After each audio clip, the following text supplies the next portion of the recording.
Amém.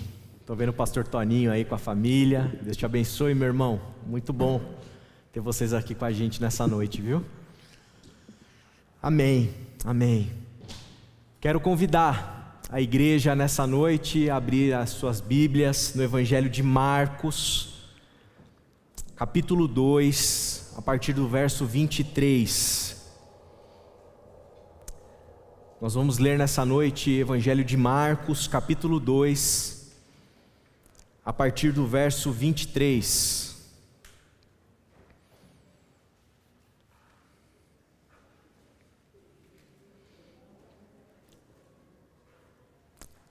Assim diz a palavra de Deus. Certo sábado, Jesus estava passando pelas lavouras de cereal. Enquanto caminhavam, seus discípulos começaram a colher espigas.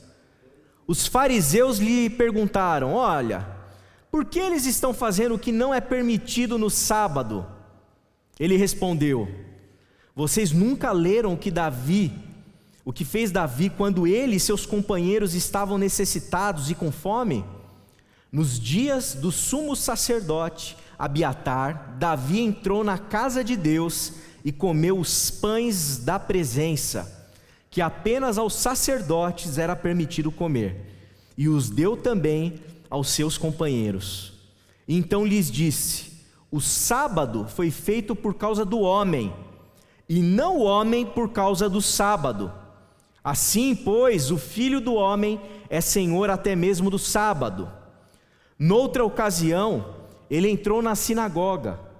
Estava ali um homem com uma das mãos atrofiada.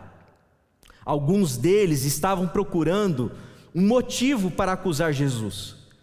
Por isso, observavam atentamente, para ver se ele iria curá-lo no sábado. Jesus disse ao homem da mão atrofiada: levante-se e venha para o meio. Depois Jesus lhe perguntou: o que é permitido fazer no sábado? O bem ou o mal? Salvar a vida ou matar? Mas eles permaneceram em silêncio. Irado, olhou para os que estavam à sua volta e, profundamente entristecido por causa do coração endurecido deles, disse ao homem: estenda a mão. Ele a estendeu e ela foi restaurada. Então os fariseus saíram e começaram a conspirar com os herodianos contra Jesus, sobre como poderiam matá-lo. Vamos orar mais uma vez. Pai de amor, obrigado pela oportunidade que o Senhor nos dá dominicalmente de meditarmos nas Escrituras, meditarmos na Tua Palavra. Nós queremos Te pedir que o Teu Espírito Santo nos ilumine, Pai. Fala aos nossos corações, ilumina a nossa mente, o nosso coração, a nossa alma. Deus e Pai querido, que possamos sair daqui diferentes da maneira como entramos. Nos ajuda, Deus, a vivermos e a praticarmos a Tua Palavra. É isso que eu quero para a minha vida, e é isso que nós queremos para a Tua igreja. No nome de Cristo Jesus que nós oramos, amém, amém. Jesus, quando enfrentou essas duas situações aqui, tanto na situação em que ele foi criticado porque os seus discípulos colheram espigas, como na situação em que ele curou uma pessoa, as duas coisas ao sábado. Finalzinho do texto, o evangelista Marcos, ele diz para a gente o seguinte, que Jesus estava irado, ele ficou irado com todos aqueles que o criticavam, que estavam à sua volta, e ele também ficou profundamente entristecido por causa do coração duro desses que estavam ali o criticando, porque os discípulos estavam comendo, se alimentando, e porque um homem estava sendo curado, tendo a sua mão atrofiada curada no dia de sábado. Eu acho que esse é um pouco também do meu sentimento quando eu prego o sermão dessa noite. Um sentimento de tristeza, de tristeza por saber e testemunhar coisas que estão acontecendo no nosso mundo hoje, que demonstram, da mesma maneira como demonstraram aqui, nesse dia em que o evangelista narra para a gente testemunha gente religiosa com o coração endurecido, Para além de todas as questões geopolíticas e as discussões que envolvem os fatos que todos nós aqui testemunhamos ao longo das últimas 2 semanas lá no Afeganistão, eu creio que o grande problema daquilo que está acontecendo lá hoje, e para quem não esteve antenado aí no noticiário, as tropas americanas, elas se retiraram daquela região e imediatamente o Talibã, que é um tipo de corrente islâmica mais radical, invadiu imediatamente ali, tomou o lugar das forças americanas. E todo mundo ficou imediatamente apavorado por conta de tudo aquilo que esse retorno do Talibã significa. E significa o quê? Significa perigo para todas as mulheres daquela região. Perigo para aquelas mulheres que vão ter ali um regime político misturado com religião, em que elas vão ter os seus direitos violados, em que elas não vão poder mais estudar, em que elas não vão poder participar de uma maneira ativa da vida cultural daquele país, em que elas vão ter os seus direitos todos conquistados ao longo dos últimos anos, completamente retrocedidos. É um perigo para as meninas, que vão ter que ser criadas dentro de um ambiente religioso completamente desfavorável para a mulher. Meninas que talvez sonhassem em um dia participar de umas Olimpíadas, como nós vimos, talvez não vão sonhar mais com isso, não vão poder mais. Meninas que gostariam de praticar esporte, talvez não vão poder mais praticar esporte. Meninas que sonhariam em serem engenheiras, médicas, enfermeiras, elas não vão poder talvez ter esse sonho concretizado, porque o Talibã voltou, e quando esse regime volta, imediatamente sonhos são paralisados. Além do retrocesso político democrático daquela região, em que você não vai ter mais a oportunidade talvez de votar, você não vai ter liberdade, e você vai ter que estar sob o jugo da religião daqueles que misturam religião e Estado. Negócio triste. E para piorar, ainda a gente teve recentemente o Estado Islâmico promovendo um ataque terrorista lá no aeroporto, onde todo mundo estava podendo sair do país, e a gente teve 169 afegãos mortos e 13 soldados norte-americanos mortos também.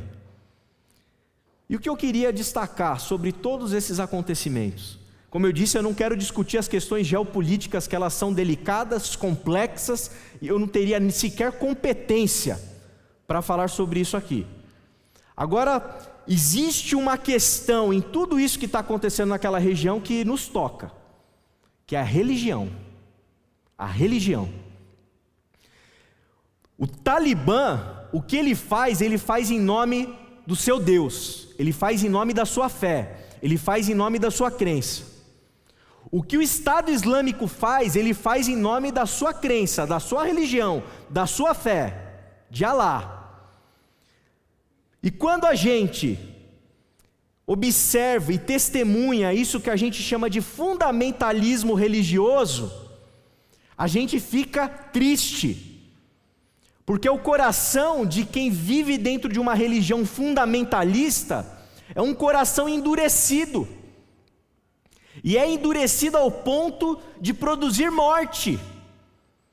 Morte em nome de Deus. Morte em nome da fé. Morte em nome da religião.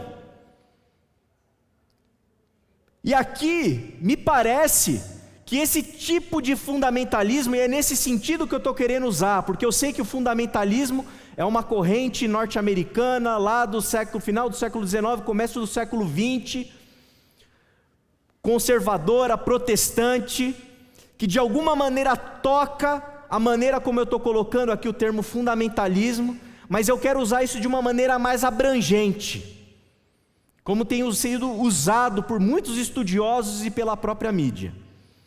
Esse fundamentalismo que está presente no Afeganistão, de alguma maneira, ele também está presente em histórias do passado que a gente pode observar. Num passado não tão distante, em nome da religião, em nome da fé, em nome de Deus, em nome da Bíblia, em nome de um cristianismo, irmãos nossos, por conta da cor da pele, tiveram a escravidão justificada, num passado não tão distante. Em nome da religião, em nome da fé, com a Bíblia na mão, já existiu gente que pegou um ser humano, e por causa da cor da pele dele, o violentou. Num passado ainda mais distante, a gente observa a igreja cristã, a igreja católica apostólica romana da época, casada com o império, promovendo cruzada. As cruzadas foram um acontecimento histórico em que muito sangue foi derramado em nome de Deus, em nome de Deus. E quando a gente volta para o texto bíblico, e a gente vai ainda mais para o passado, a gente percebe que a religião de quem estava lidando com Cristo aqui no Evangelho de Marcos também leva para um comportamento violento, como a gente vê aqui. Então os fariseus saíram, começaram a conspirar com os herodianos, que eram aqueles súditos do rei Herodes, que governava ali uma parte considerável daquela terra, contra Jesus, sobre como poderiam matá-lo. Gente religiosa, também na época de Jesus, tramando a morte, conspirando em favor da morte de Jesus, que a gente sabe que se concretizou na cruz do Calvário. Ora, nós precisamos conversar sobre isso, nós precisamos falar sobre isso, porque existe algo nos fundamentalismos religiosos que provocam morte, que provocam agressão, violência, e nós precisamos meditar nas Escrituras para que a gente se previna desse tipo de lógica, como igreja. E me parece que tudo isso tem a ver, à luz do texto que nós lemos, com essa questão: o sábado foi feito por causa do homem, ou o homem por causa do sábado? Porque é justamente por conta da lei do sábado que aqueles religiosos fundamentalistas, trazendo o termo de hoje lá para trás, eram pessoas que não conseguiam admitir a possibilidade dos discípulos de Jesus pegarem espigas para comer, não conseguiam admitir a possibilidade de alguém com a mão enferma ter a mão curada, porque é sábado, porque a lei diz, porque o dogma diz, porque a doutrina diz, porque isso que está acontecendo no sábado não poderia acontecer. Fazer o bem era proibido no sábado, na cabeça deles, porque o sábado ele vem antes do homem, e Jesus diz assim: não, é o homem que vem antes do sábado, o homem que foi feito por causa do sábado, o homem que foi feito para desfrutar daquilo que Deus fez. Aquilo que Deus fez e da maneira como Deus colocou, não foi feito para nos escravizar, para nos matar, para nos fazer não poder comer, para não nos permitir sermos curados, mas é justamente o oposto. E é dentro desse sentido, é nesse sentido que eu gostaria de refletir com vocês nessa noite, sobre essas marcas desses fundamentalismos. E eu queria que nós tivéssemos um tempo de reflexão aqui, a partir do Evangelho e a partir disso que nós temos visto na TV. Isso que tem acontecido lá, porque eu penso que isso também nos toca, porque toca todos aqueles que de alguma maneira estão vinculados à religião. E nós somos religiosos, estamos numa igreja cristã, vocês estão ouvindo um pastor, e nós precisamos pensar sobre o que está acontecendo lá e o que está produzindo morte lá, para que Deus possa, pela misericórdia dele, nos iluminar, para que nós não sejamos pessoas que promovem também morte. Em primeiro lugar, esses fundamentalistas religiosos, eles são um tipo de classe de pessoas que se sentem donos da verdade. Eles se sentem os donos da verdade. E isso chega a tal nível que a questão do sábado para eles é tão clara, é tão nítida, é tão consumada, tanto não existe debate nenhum sobre a questão do sábado, que imediatamente eles já vão querer conspirar para matar Jesus, porque os discípulos estão comendo no sábado e porque um homem foi curado no sábado, quando na verdade, quando o Senhor diz na lei dele para nós guardarmos o sábado, o que é guardar o sábado? Essa é a grande discussão do Novo Testamento, nos Evangelhos. O que significa guardar o sábado? Significa o quê? Eu não posso trabalhar no sábado? Mas e quando eu tiver, porventura, que fazer uma hora extra no meu serviço? Daí eu posso ou não posso trabalhar no sábado? Eu não posso trabalhar no sábado, mas e se eu tiver com fome e não tiver o que comer em casa e precisar sair para bater na porta do meu irmão Ronaldo para pedir comida para ele, isso é trabalho ou não é trabalho? Eu estou violando ou não estou violando o sábado? O que seria guardar o sábado? Será que no sábado eu não posso acordar, tomar um banho, me arrumar e dar um passeio com a minha família de bicicleta lá no Parque Vila Lobos? Será que quando eu vou para o Vila Lobos no sábado eu violo o sábado ou não? Será que quando eu vou para a igreja no sábado, tudo bem ir para a igreja no sábado, já que eu estou indo para um culto religioso? Não, daí tudo bem. Mas e se eu sair na saída da igreja e passar para comer uma pizza com todo mundo à noite de sábado? Isso é guardar o sábado ou não é guardar o sábado? Percebem? O que é guardar o sábado? É difícil de entender o que é guardar o sábado. Não é fácil, porque Deus não explica para a gente de maneira minuciosa o que significa cumprir essa lei. Mas na cabeça desses fundamentalistas religiosos, desses fariseus, o que a gente nota? Eles estão convictos de que comer as espigas está errado, e eles estão convictos que curar no sábado está errado. E a convicção deles é tamanha que os leva para a possibilidade de, inclusive, matar Jesus por causa disso. De tanta certeza que eles têm do que significa guardar o sábado. O segundo elemento sobre esses fundamentalistas conectado com esse primeiro. Ora, se eu tenho a verdade absoluta na minha mão da interpretação do texto bíblico, se não está aberto para discutir mais o que é guardar o sábado, se eu sei o que é guardar o sábado, o que isso gera, o que isso produz? Intolerância. Porque se eu estou convicto e eu tenho certeza absoluta que guardar o sábado, obrigatoriamente é eu ficar em casa sem fazer nada. E eu vejo o meu irmão Lucas postando no Instagram que ele está com a Bia, passeando no Vila Lobos com o seu cachorrinho.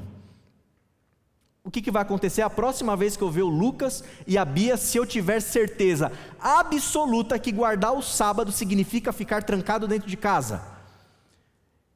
Provavelmente talvez eu junte a diretoria, os diáconos de Quitaúna e fale assim: meus irmãos, precisamos orar porque a Bia e o Lucas estão desviados, estão se desviando, estão comprometendo o sábado.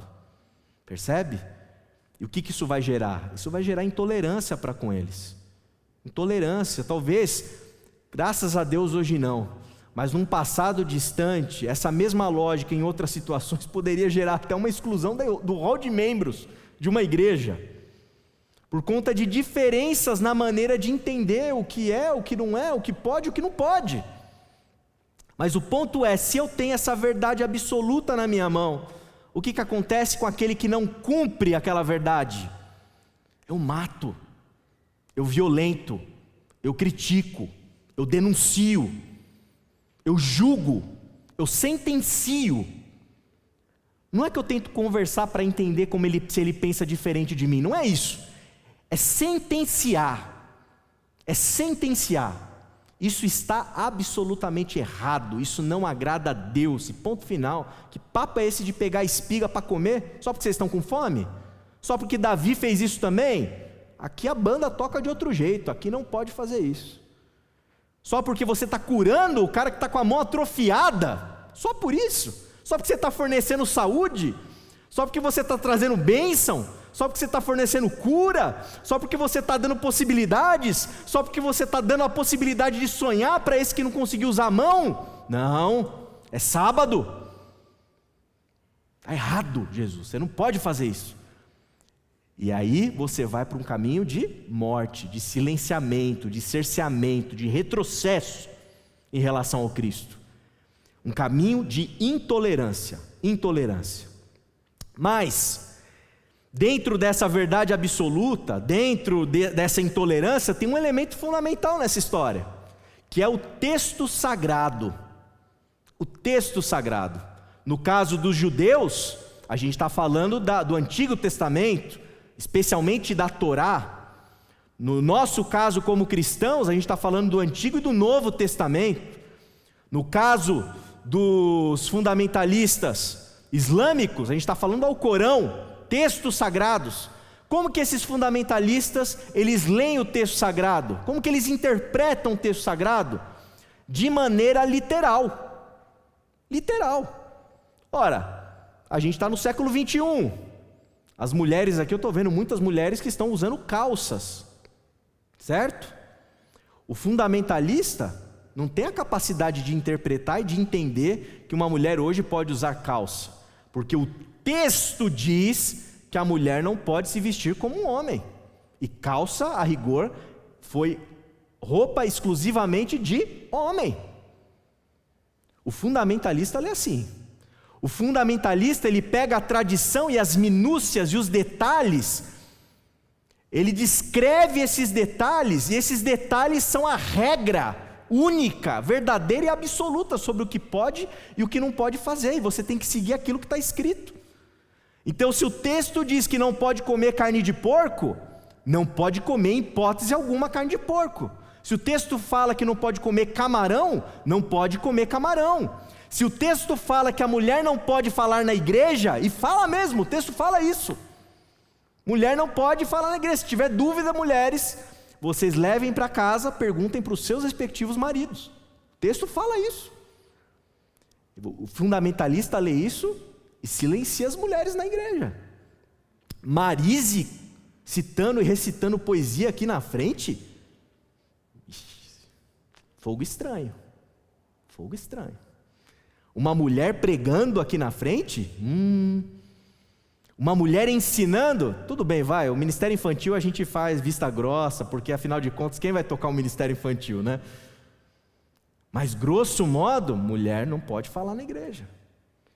Em um tempo não tão distante como eu citei para vocês, em nome de uma pseudo-legitimidade que o texto bíblico dá, inclusive para a escravidão que existia na época, vamos escravizar em nome de Deus, porque o texto diz.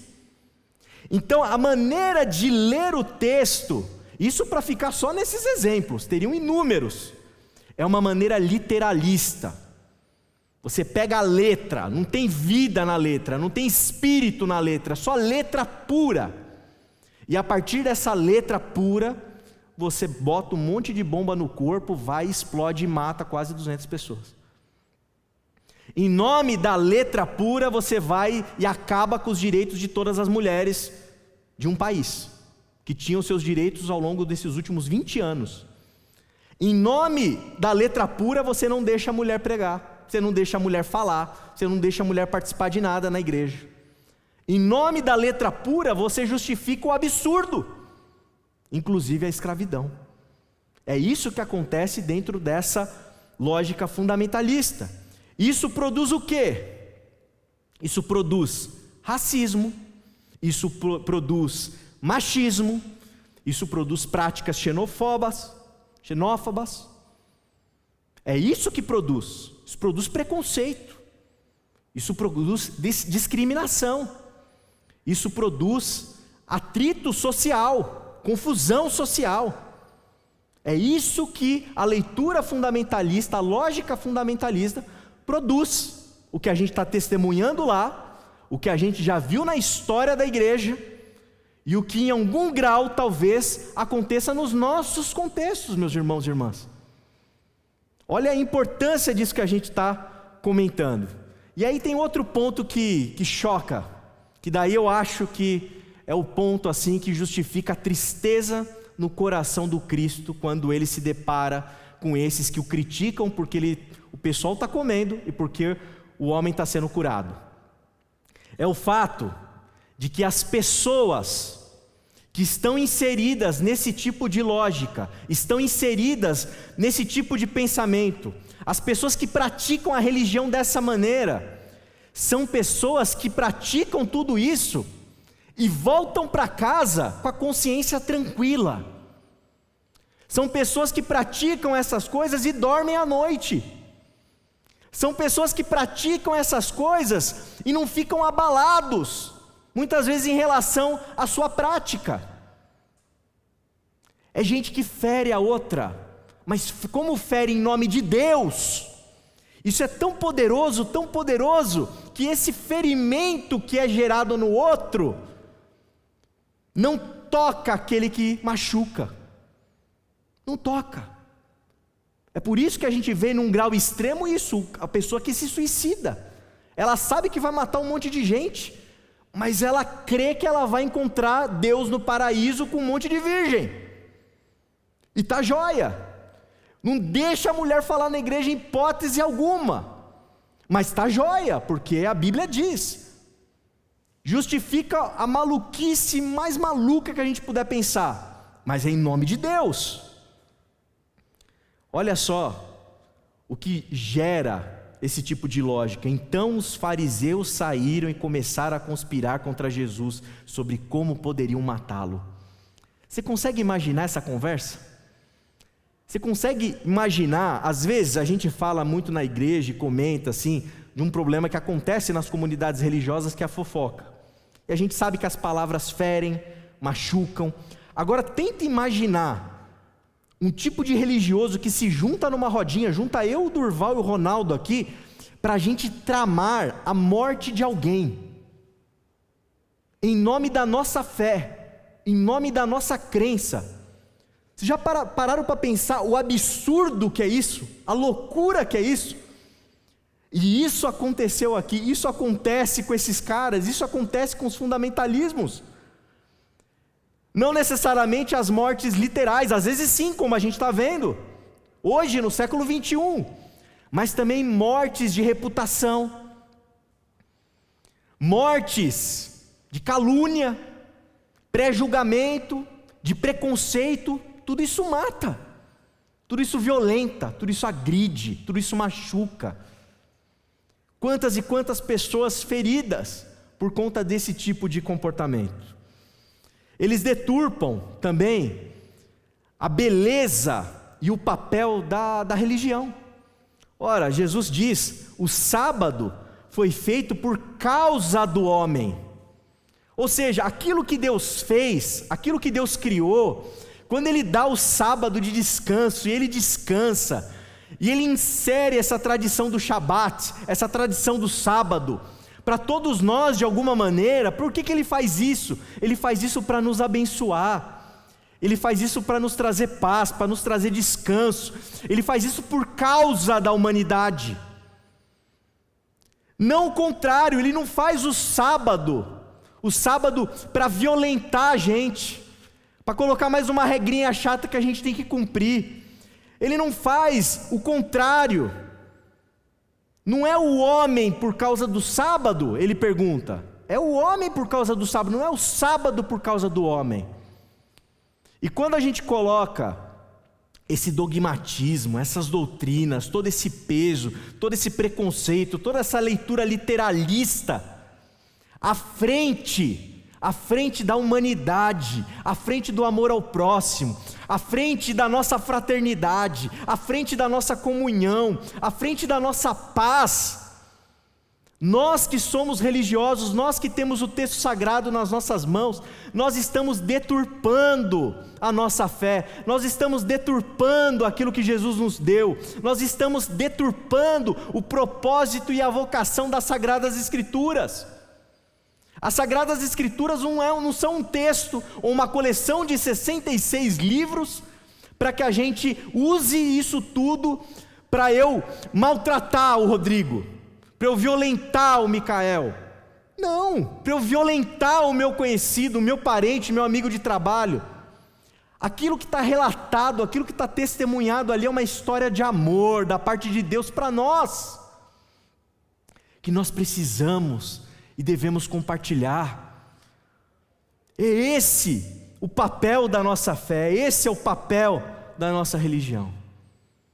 E por fim, esses fundamentalistas, eles creem que eles têm um único caminho para o ideal, um único caminho, e quem não se dobrar diante deles, está fora. Como é triste isso, como é pobre isso, essa lógica de achar que a nossa tradição batista, ela precisa estar acima de todo mundo, que a nossa tradição batista precisa ser a religião oficial de Estado, que todo mundo em Quitaúna precisa obrigatoriamente virar batista, porque se não virar, se não fizer como nós, se não cantar como nós, se não viver como nós, se não concordar com nós, estão errados. Isso é maléfico, isso é arrogante, isso é pura soberba, porque nós sabemos que na nossa tradição existem uma série de elementos que são nossos, são humanos.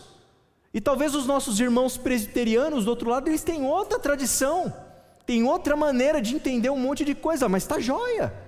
Por que eles precisam ser eliminados para que a gente permaneça? Por que tem que ser sempre os outros e nós e eles? Por quê? Não precisa ser assim, não deve ser assim. E novamente, isso é resultado de uma lógica soberba, de uma lógica arrogante. Não é essa a proposta de Jesus, não é essa a proposta do Evangelho, não é esse o propósito do reino de Deus. O reino de Deus, ele está em nós, e nós fomos chamados por Cristo para salgar a terra, para iluminar o mundo, não para impor uma maneira de pensar para todo mundo pensar igualzinho a gente precisa influenciar, a gente precisa permear todas as culturas, em todos os tempos, de todas as formas. O Evangelho precisa iluminar quando você tem César sendo imperador. O Evangelho precisa iluminar quando você tem um rei reinando naquela determinada monarquia. O Evangelho precisa iluminar quando você vive dentro de um sistema democrático, como que é o que nós vivemos. O Evangelho ilumina qualquer coisa, em qualquer lugar, em qualquer tempo, porque o Evangelho, ele não foi inventado por mim, ele não é inventado por você. O Evangelho é algo que nasce do coração de Deus. E ele é capaz de transcender toda a cultura, toda a lógica humana, toda ideologia, ele está para além disso. E ele é eficaz para trazer vida, para trazer paz, para trazer restauração, para trazer amor, para trazer justiça, seja onde for, seja quando for, em qualquer lugar, em qualquer situação.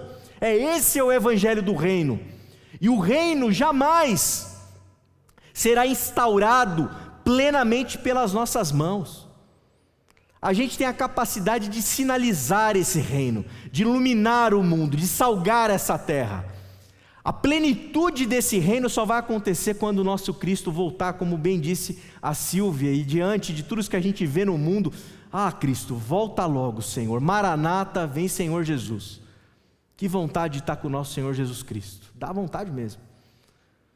Eu imagino que essa deva ser a esperança que você tem que nutrir no seu coração. Mas enquanto isso, nosso papel aqui é iluminar. Para a gente finalizar, eu convido você a abrir em Tiago. Tiago, capítulo 1, de 26 a 27.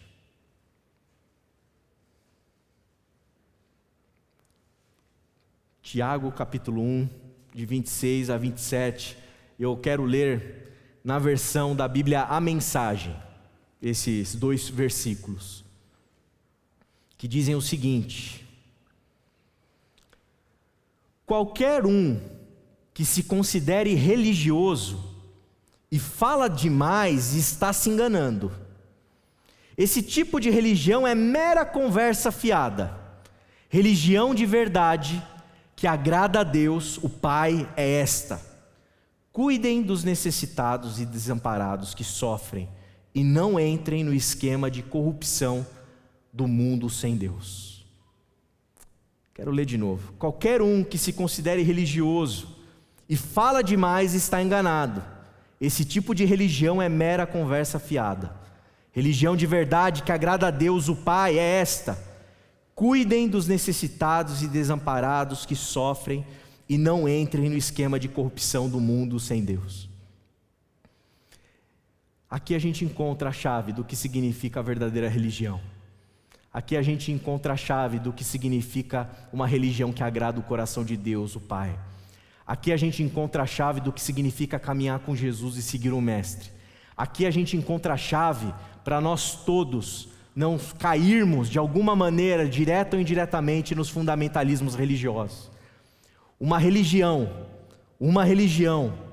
que faz com que a gente se matricule na escola da desumanidade, não é uma religião que agrada o Pai. Uma religião que faz com que a gente não ame o nosso próximo como a nós mesmos, não é uma religião verdadeira que agrada o coração do Pai. Uma religião que não faz com que a gente estenda a mão trazendo cura, que a gente estenda a mão trazendo espigas para se alimentar, seja no sábado, ou seja em qualquer dia. Uma religião que me proíbe de fazer o bem em qualquer segundo da minha vida. Isso não é uma religião que agrada o Pai. A religião que agrada o Pai, ela me permite fazer o bem, ela me faz livre para amar. Por isso, o desafio dessa noite é que você compreenda que o Evangelho de Jesus, ele te faz livre para amar, livre para estender a sua mão, livre para se alimentar quando você está com fome, mesmo que sejam os pães da presença da casa de Deus.